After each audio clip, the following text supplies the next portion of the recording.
napakalaking tulong yan sa ating mga mahirap na kababayan.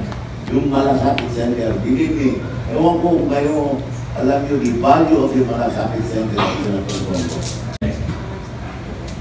Ako ang tinatanong mo. Okay po. And Attorney Harley. Pero anyway, tinanong mo ako, una-una, ang pagpili namin sa mga kandidato na in-endorso namin is based on their qualification. Ano ang track record nila? Hindi dahil sila ay pinili o sila ay sa kabilang partido, sila ay pinili namin na endorso dahil sa kanilang magandang track record as public servant. Wala ka namang masasabi kay Atty. J.B. Hinlo. Number 1 lawyer lang, hindi lang yung nakikilala, pero yan ang pinakamagaling na abogado sa Visayas. Wala ka lang. I can say that with authority dahil ako naging Secretary of Justice for 2 terms under President Cory Aquino and under former delayed President Fidel D. Ramos. Kaya kilala ko lahat yung mga galing na abogado. Number 1 yan, si Atty. J.B. Hinlo and si Raul Lambino. Kaya namin sila napili. Kasi on the track record of Senator Bongo, siguro beyond question na yan. Wala na siguro mag-question sa qualification ni Senator Bongo. Yun lang malasakit sa program niya. Napakalaking tulong yan sa ating mga kababayan. Lalo na yung hindi ma-afford ang kanilang health necessities. Alam mo dyan, may magte-text sa akin, Sir, kaibigan mo naman si Senator Bongo. Manganganak yung anak ko, ayaw tanggapin doon sa walang i-deposito.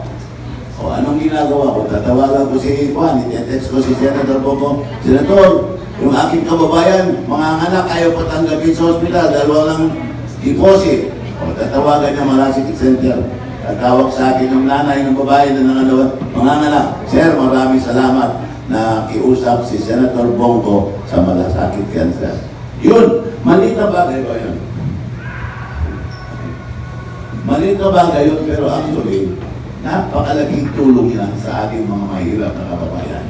Yung Malasakit Center, believe me, ewan ko kung kayo, alam nyo, the value of yung Malasakit Center sa Senator Bongo. Ganon din si Senator Bato. Track record niya sa anti-criminality.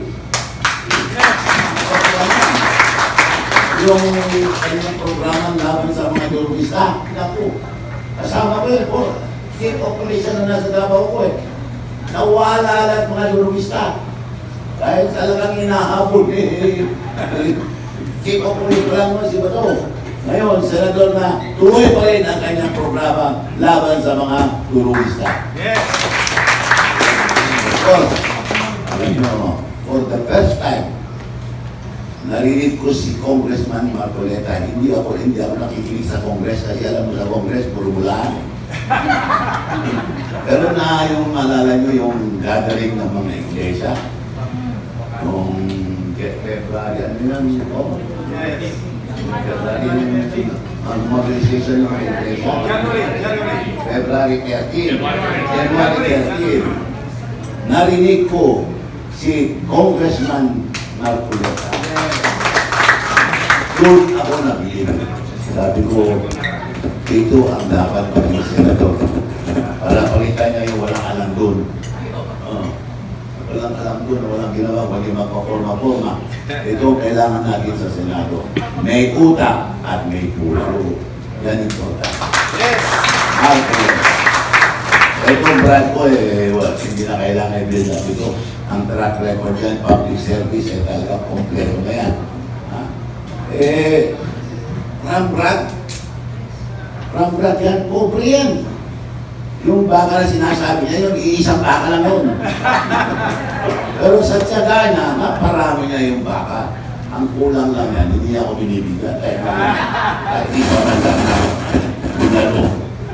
Yun, gano'n ang aking kaibigan na si Raul. Very good lawyer.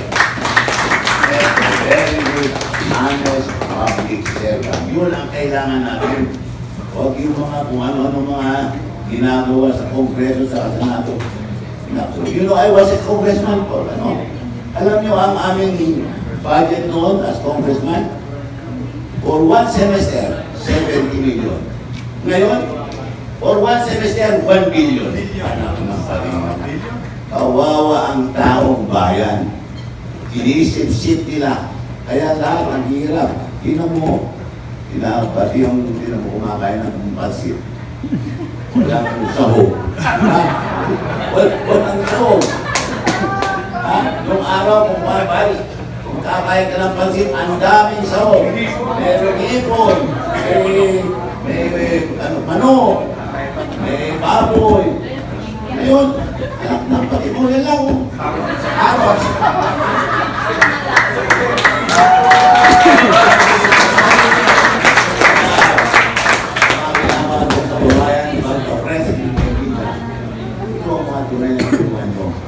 If you really love our country, help Atty. Hilo, Congressman Marcoleta, Senator Bato, Senator Bongo, and my brother, Atty. Gambino, and the rest. Oh, yung mga sige. Tulungan niyo binana. Ayun po.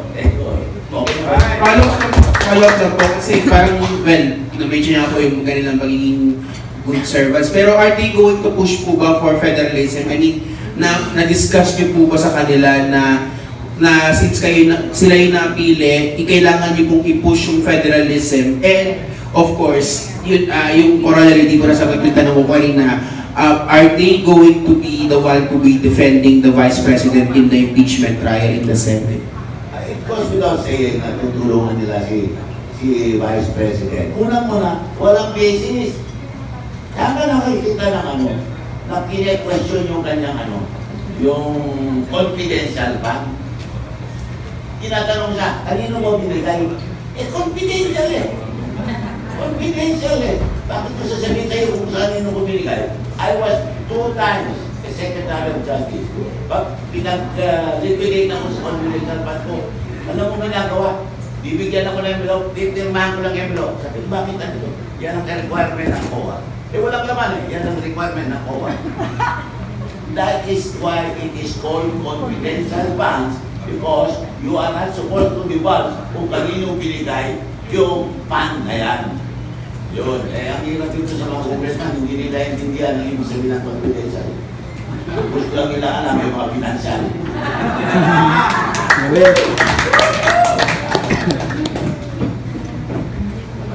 Okay, next question coming from our media present. Sino po ang gusto magtanong pa? Kindly introduce yourself, at saka kung aling media outfit ang sa iyo na dinadala, and then direct the question sa ating mga panuhuling senatorial bench. May katanungan pa? Ayun.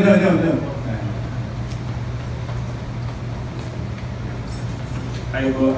Good afternoon po. I'm John Barner from the AGP.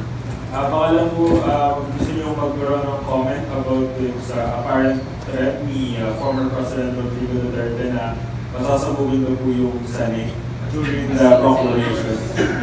Kanino mo dinidirect yan? To the UN leadership po. And, yes, alam nyo, hyperbole lang naman yun. Nagpapatawanan si PRRT. Hindi naman seryoso yun. Wala yun. That's not even a threat or anything. Joke lang yun. Alam naman natin si PRRT. At alam niya yung sinasabi niya. Gusto ko lang sagutin yung tanong to be more precise about impeachment. Alam po nyo, naisampa na yung impeachment na i-refer na, i-transmit na sa Senate. Yung articles of impeachment na galing sa House of Representatives. So, initiated na yan. Tapos, hindi in-actionan ng Senate. Mag-re-resume ng session on June 2 according to the legislative calendar. Ang gusto ng mga congressmen, magkaroon ng special session. Pero maliwanag sa ating saligang batas under Article 6, Section 15. hindi ako nagkakamali, Article 6, Section 15, you can check it. Last sentence, na presidente lamang po ang Pilipinas ang pwede magpatawag ng special session and only on legislative matters. Kasi nasa Article 6, alam namin yan kami mga abogado, na under Article 6, that is the legislative power of the President or of Congress. So kung magpatawag ang presidente ng special session, ang itatakol lamang po dyan ay legislative matters pursuant to his legislative agenda at kung ilang number of days yan, kung 10 days yan, kung 20 days, hanggang